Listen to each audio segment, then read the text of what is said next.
We're looking at a place built on swamps and wild garlic, a location that transformed itself from a remote trading post into the heart of the American empire. Today, nearly 3 million people live within its boundaries and almost 10 million in the surrounding lands. Have you ever wondered why this particular piece of land became the world's commercial center?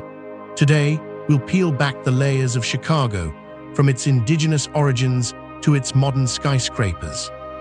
If you're ready to see the world through the lens of power, resilience, and cold, ruthless ambition, then stay with us. Before we begin this journey into the soul of the Midwest, hit the sign up button. Join our community of seekers to explore the mysteries of our reality. Let's begin.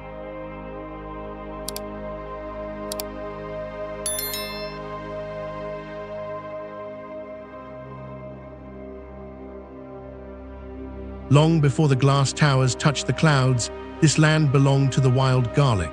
The local indigenous people, the Potawatomi, called it Shikaakwa. It was a place of mud and water, a meeting point for the rivers and the great inland sea. Have you ever considered how a name can define the destiny of a place? This was not a land of comfort, but a land of strategic necessity. It sat at the gateway between the Great Lakes and the vast Mississippi River system. If you controlled this mud, you controlled the flow of a continent.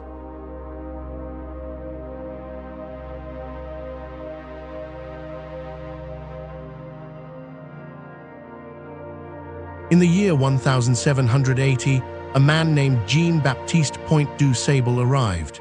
He was a man of African descent, a pioneer with a vision that transcended the limitations of his time. He built the first permanent settlement where the river met the lake. He was a trader, a man who understood that location is the ultimate currency. Why did he choose this specific swamp when the world was so wide? He saw the potential for a nexus, a place where the products of the wilderness could meet the demands of the East. His presence marked the birth of a global crossroads.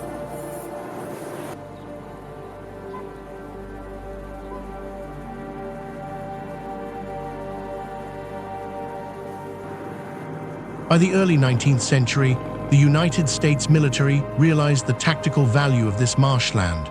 They built Fort Dearborn in 1803 to protect their interests. It was a lonely outpost, a wooden thumb pressed down on the frontier. The fort witnessed conflict, blood, and the inevitable displacement of the native people. Can a city ever truly escape the violence of its own creation? The struggle for control over the Chicago portage was a struggle for the future of American commerce. Every inch of this ground has been paid for with ambition and sweat.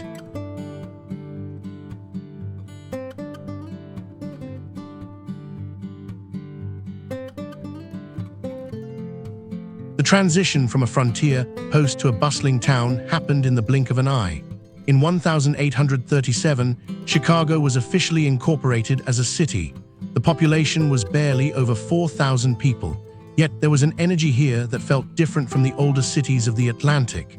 It was a raw, unrefined hunger for growth. Engineers began to look at the swamp and see a grid. They began to look at the mud and see a foundation for something massive.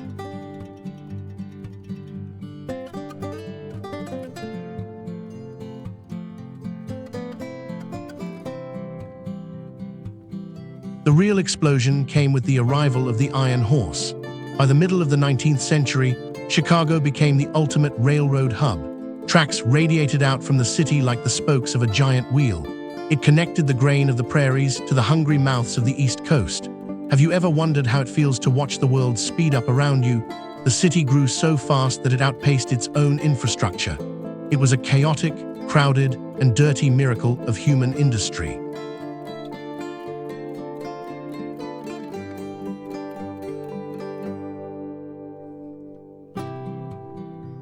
To solve the problem of the mud, the people of Chicago did something unthinkable. They literally lifted the city.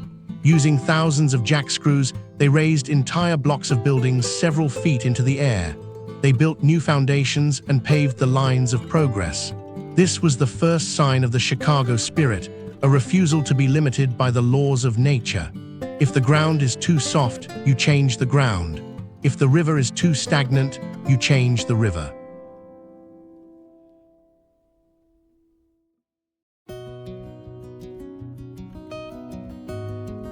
By the year 1871, Chicago was a wooden titan. It was a city built of pine and hope, dried out by a long and brutal summer.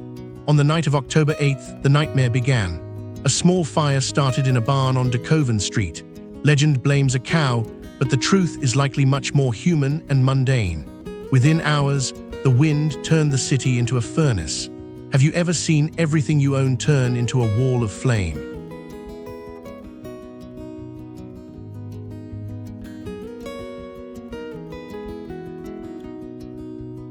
The Great Chicago Fire burned for 2 days.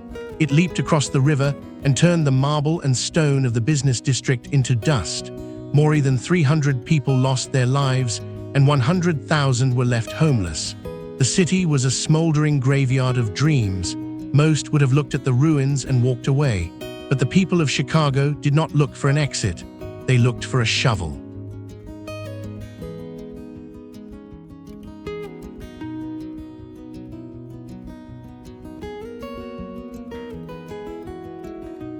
The fire was a tragedy, but it was also a blank slate. It allowed the city to reinvent the very concept of urban life. They banned wooden structures in the downtown area. They turned to stone, brick, and a revolutionary new material, steel. Architects from around the world flocked to the ruins to build the future.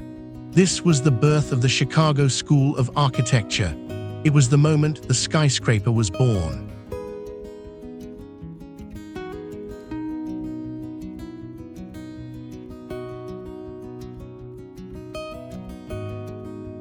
In 1885, the home insurance building was completed. It stood only 10 stories high, but it changed the world forever. It was the first building to use a steel frame to support its weight. Before this, buildings were limited by the thickness of their walls. Now, they could reach for the heavens. Why settle for the horizon when you can own the sky? This transition marked Chicago as the pioneer of the modern skyline.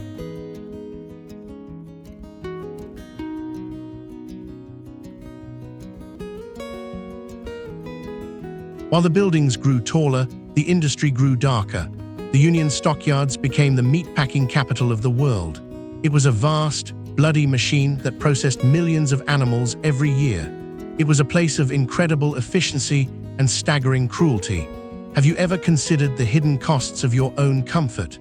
The stockyards fed the nation, but they also created a brutal environment for the workers who manned the lines.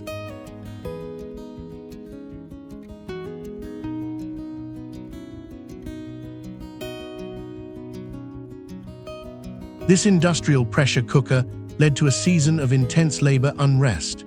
In 1886, the Haymarket Affair shook the foundations of the city. A peaceful rally for the 8-hour workday ended in a bomb blast and police gunfire. It was a moment of profound social fracture.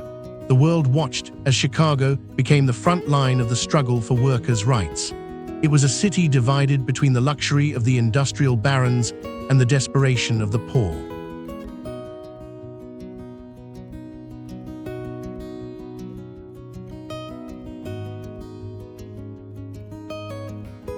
But Chicago has always been a place of reform as much as it is a place of profit.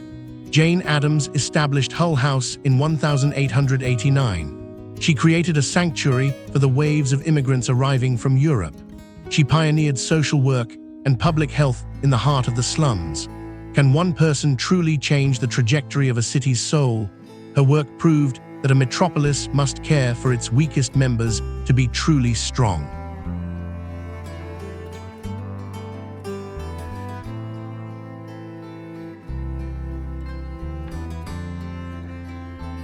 The turn of the century brought a new wave of color and sound to the city. Between 1910 and 1970, the Great Migration changed everything. Millions of African Americans fled the Jim Crow South for the promise of industrial jobs in the North.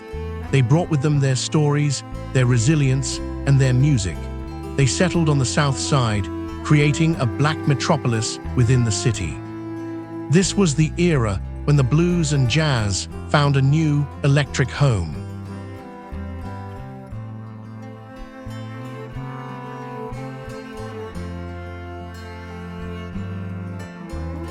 Have you ever felt the vibration of a city's heartbeat through its music? In the clubs of Bronzeville, the Delta blues were transformed by the urban grit.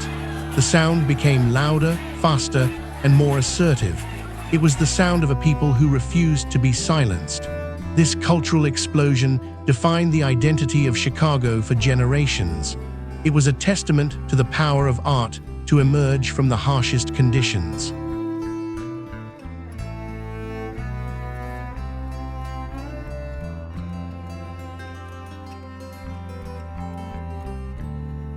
The 1920s brought a different kind of notoriety to the city. Prohibition turned Chicago into a battlefield for organized crime. This was the era of Al Capone and the St. Valentine's Day Massacre. The city gained a reputation for lawlessness and corruption that it has struggled to shed ever since. Is power ever truly clean? The underground economy of the Roaring Twenties showed the dark side of the American dream.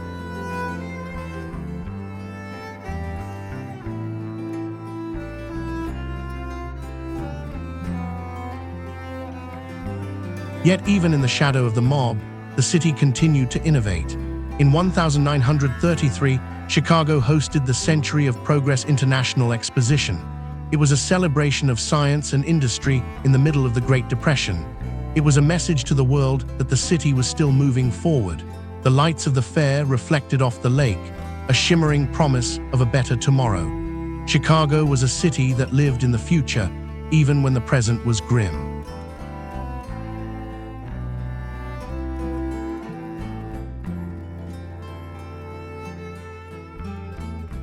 The mid-20th century saw the city expand its physical and economic reach. O'Hare International Airport opened in 1944. It eventually became one of the busiest crossroads in the world. The city's geography was no longer just about rivers and rails. It was about the sky. How do you maintain your grip on the world when the world is constantly changing? Chicago adapted by becoming a global leader in logistics and transportation.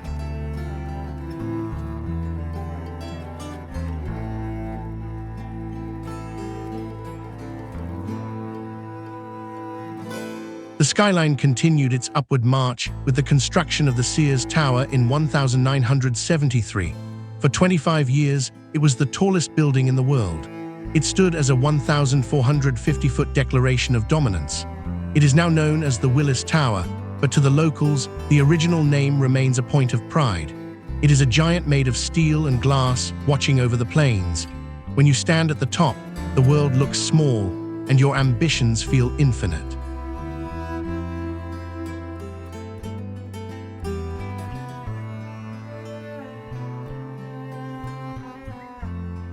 Modern Chicago is a study in contrasts. It is a global hub for finance, home to the Chicago Mercantile Exchange. Trillions of dollars in commodities are traded here every single day. The price of the world's grain, cattle, and oil is often decided in these rooms. It is a city of immense wealth and sophisticated technology. But does financial success provide the answers to the human heart?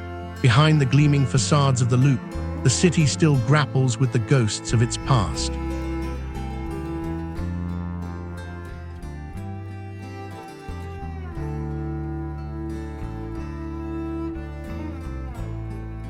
The culture of Chicago is as diverse as its history.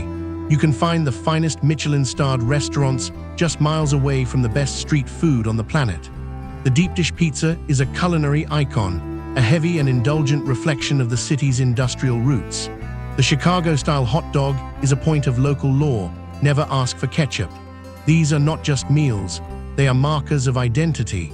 They represent a city that values substance and flavor over pretense.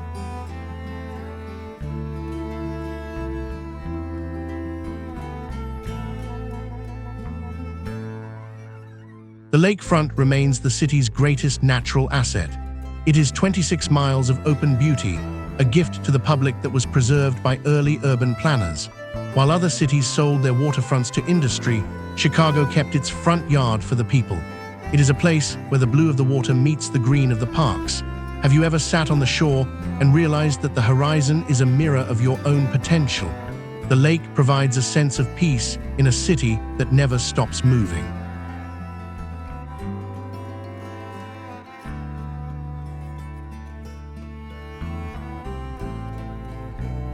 As we look at Chicago today, we see a city that is constantly recalibrating. It is a leader in education, medicine, and green technology. It is a city of neighborhoods, each with its own distinct flavor and history. From the Polish delis of the Northwest Side to the Mexican bakeries of Pilsen, the world lives here. It is a multicultural metropolis that proves that diversity is not a challenge to be overcome, but a strength to be harnessed.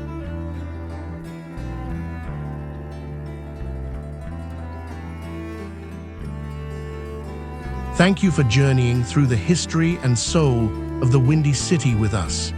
If you found value in this deep dive into the architecture of power and persistence, hit the notification bell so you never miss a chapter in our exploration of the world.